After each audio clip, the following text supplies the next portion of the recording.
Hello, I am Cairo, and you are now listening to my podcast, Viewpoint 360. Today, we bring you an important story from Dhaka University. The July Frontliners, who played a major role in the July uprising that brought down the Sheikh Hasina government, are now in the spotlight again. This time, they are competing in the much-talked-about Ducsu election.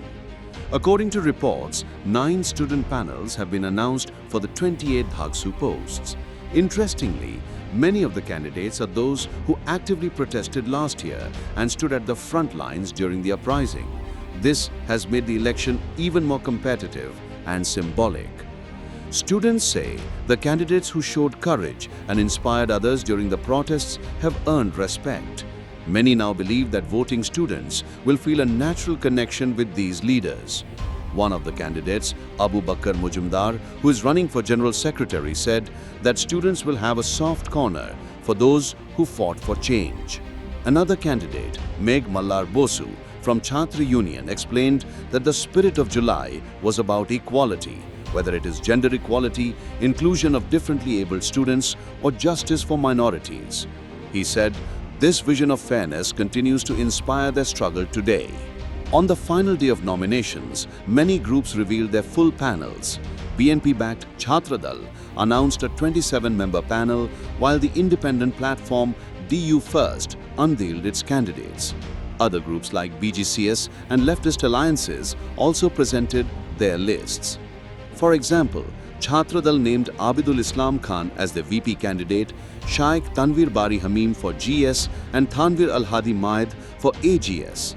Abidul told the media that his group has stayed true to the spirit of July without being opportunistic, and that they can lead Dhaka University towards democracy and national progress. BACCAS, a key organization of July protesters, announced its Boishammo Birodhi Chhatra Sangshad. It includes Abdul Qadir for VP, Abu Bakr Mujumdar for GS, and Ashrifa Khatun for AGS. Another leftist alliance introduced the Aparajaya Ekattur Odummo 24 panel.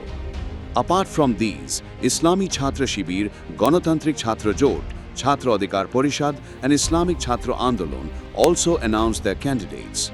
Each panel is presenting itself as the true guardian of student rights and as the group that best represents the vision of the July uprising.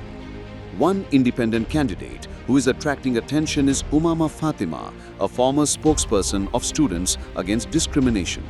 She will run for vice president and is expected to announce her full panel soon. Fatima, along with others like Mahin Sarkar and Abdul Qadir, was a central coordinator during the July movement. Students also remember names like Sadiq Qaim, Meg Mallar Bosu, Jabir Ahmed Jubel, and Muhammad bin Yamin Mullah, who either led or were arrested during the protests. Their presence in this election adds emotional weight for many voters.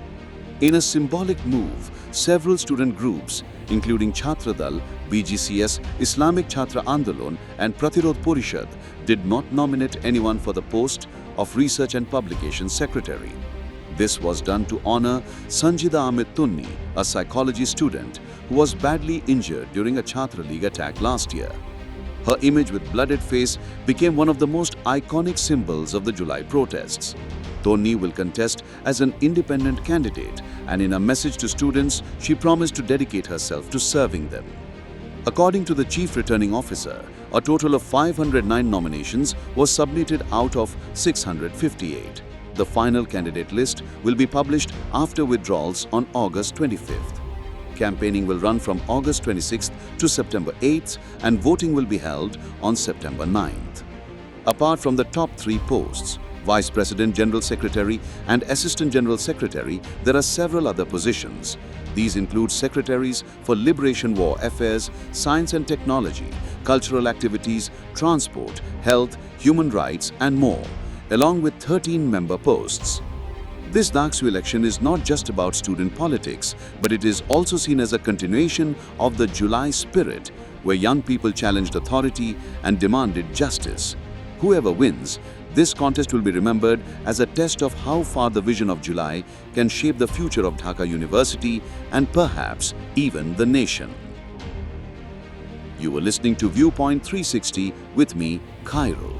If you enjoyed this podcast, don't forget to follow, share, and subscribe for more global and local analysis in simple language.